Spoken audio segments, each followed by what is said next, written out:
हाय, मेरा नाम ऋषि सानुज है। अभी मैं दिल्ली के फिरोज शाह कोटला का खंडहर देखने आया हुआ हूँ। यह नई दिल्ली में ITO के पास है। यह फिरोज शाह कोटला का खंडहर है। कोटला मतलब किला होता है। इसे फिरोज शाह तुगलक ने 14वीं शताब्दी में बनवाया था। फिरोज शाह तुगलक ने इसे फिरोजाबाद शहर के रूप में बसाया था। कोई भी महल में एक पूरी व्यवस्था होती थी। आइए देखते हैं इस महल का परिदृश्य पहले कैसे रहा होगा। सामने जो दिख रहा है ये इसका एक रूप रहा होगा। किसी भी महल में पहले सारी व्यवस्थाएं होती थी, जैसे प्रार्थना के लिए प्रार्थना घर, कुआं, कोर्ट रूम, आम जनता के लिए दरबार इत्यादि।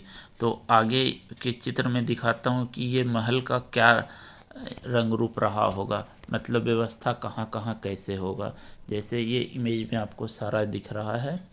पब्लिक कोर्ट है, रॉयल पैलेस है, जामा मस्जिद है, बावली है, अशोका लॉट है जो कि कहीं से यमुनानगर से तोड़कर लाया गया था। आप फिरोज शाह कोटला के खंडहर वाले किले में घुसते हैं तो ये आपको पूरी तरह से टूटी फूटी चीज़ दिखाई देगी। ये दोनों साइड बना हुआ है और ये किले के पहरेदारों के लिए कमरे बने हुए थे। जो पहरेदारी करते थे सारे गार्ड यहीं रहते थे। और ये अब तो इसका कोई अस्तित्व ही नहीं बचा है, एक बस दीवार नज़र आती है। अगर दूसरे साइड से देखते हैं तो इधर भी ऐसा ही है। यहाँ भी छोटे छोटे कमरे बने हुए थे और ये भी गार्ड रूम था, मतलब पहरेदार दोनों साइड रहते थे दरवाजा के, जो कि ज़रूरी भी था। फिरोज शाह कोटला किला जो कि अब खंडहर में तब्दील हो गया है, इसको बारीकी से आप देखेंगे तो पाएंगे कि ये बड़े बड़े पत्थरों से बना हुआ है। ये पत्थर अधिकांशतः लाल कलर के हैं और ये यहाँ पर फिरोज शाह कोटला के बारे में जानकारी दिया हुआ है। आप इसे पॉज कर पढ़ सकते हैं। और इधर ये कोर्ट रूम रहा था अपने ज़माने में, जो कि आज जैसा देख रहे हैं खंडहर है। दूसरी तरफ इसके छोटे छोटे कमरे बने हुए हैं। इस तरफ कमरे बने हुए हैं और आपको इधर जो दिखाई दे रहा है इधर गेस्ट रूम था, जो कि ये भी खंडहर में तब्दील हो चुका है। वैसे कोटला किला का आपको कोई हिस्सा सलामत नहीं है, सिर्फ एक है जो जामा मस्जिद है। और ये अतिथि गृह रहा होगा या गेस्ट हाउस, तो ये भी अभी खंडहर है। जैसा आप जानते हैं ये 14वीं शताब्दी का बना हुआ है, तो और ऊपर से अंग्रेज़ों ने इसको सही देखभाल नहीं किया है। यहाँ पर भी छोटे छोटे कमरे बने हुए हैं।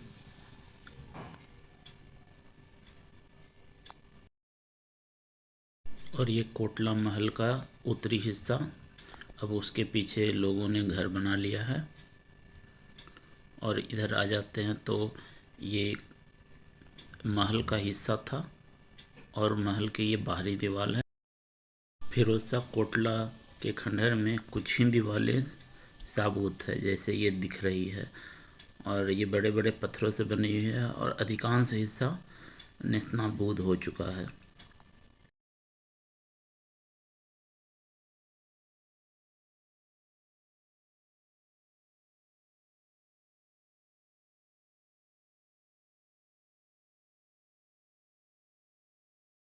फिरोज शाह कोटला के खंडहर में एक जामा मस्जिद है जहाँ लोग आज भी नमाज पढ़ते हैं। और उसी के नीचे ये छोटे छोटे बैरक टाइप के बने हुए हैं। या तो ये बंदियों के लिए होंगे या फिर यहाँ पहरेदार रहते होंगे। और इसमें लोहे के दरवाजे भी लगे हुए हैं। तो ऐसा भी हो सकता है कि ये बाद में सरकार ने इसे बंद करने के लिए लोहे का दरवाज़ा बना दिया। और दीवारें तो बहुत मोटी मोटी है, इतनी मोटी मोटी दीवारें तो बिहार के नालंदा के खंडहर की दीवारों में नज़र आती हैं। हालांकि उसके कई सौ वर्षों बाद ये बना हुआ, लगभग 1000 वर्ष के बाद बना हुआ है।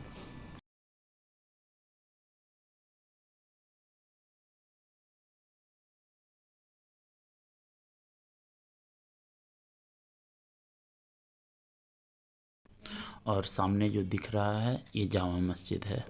अभी आप इसी के नीचे वाला ये सेल देख रहे थे। और जामा मस्जिद ही बहुत हद तक साबूत एक हिस्सा है, हालांकि दूसरे साइड से वो भी खंडहर है।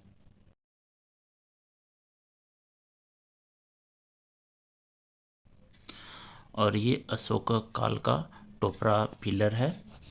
और जैसा कि मैंने ये पढ़ा है, इसे हरियाणा की यमुनानगर से लाया गया था यहाँ।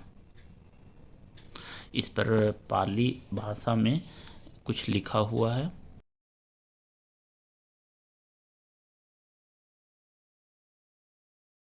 अशोक काल का पिलर तक जाने के लिए एक ये सीढ़ीनुमा रास्ता है। मैं जूम कर आपको दिखा रहा हूँ। और वर्तमान में ये लोहे के जाले से घेरा हुआ है, इसलिए ऊपर तो कोई नहीं जा सकता है।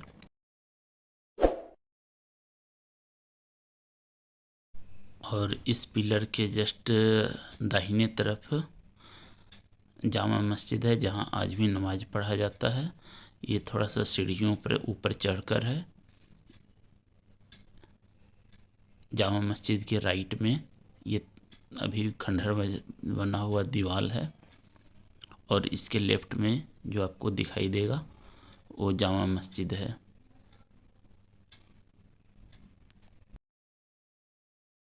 और ये जामा मस्जिद की सीढ़ियाँ हैं। और इसको मैं दूसरे साइड से दिखाता हूँ। ये जामा मस्जिद की दूसरे साइड से जहाँ एंट्री होता है वहाँ से सामने रोज गार्डन है और रिंग रोड है। ये अशोकन पिलर आपको जामा मस्जिद साइड से दिखा रहा हूँ। ये अपने ज़माने के हिसाब से ये 3 मंजिला ऊपर है। पहला तल्ला, दूसरा, तीसरा, और उसके ऊपर स्थापित किया गया था। और ये एक चबूतरा रहा होगा या एक हॉल रहा होगा, इसके बारे में ज़्यादा जानकारी नहीं है। सामने देख रहे होंगे रिंग रोड। और अगर नीचे से इस चबूतरे को देखते हैं तो ये इस तरह से दिखता है। क्योंकि खंडहर है इसलिए अब ये नहीं पता चलता है कि ये क्या था, लेकिन ये पत्थर बहुत बड़े बड़े हैं। जितना आपको यहाँ दिख रहा है इससे ज़्यादा बड़े हैं। सोचिए उस ज़माने में इसे कैसे लाया गया होगा और कितने मेहनत से लाया गया होगा।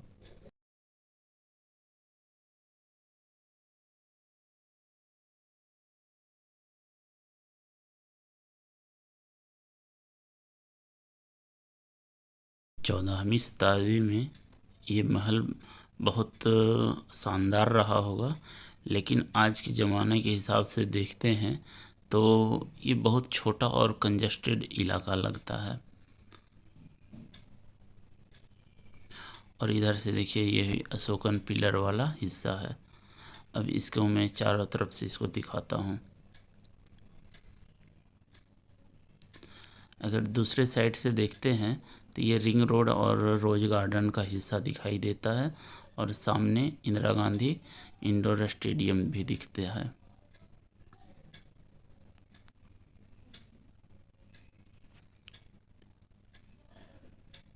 और ये अशोक काल का पिलर जो कि हरियाणा के यमुनानगर से लाया गया था।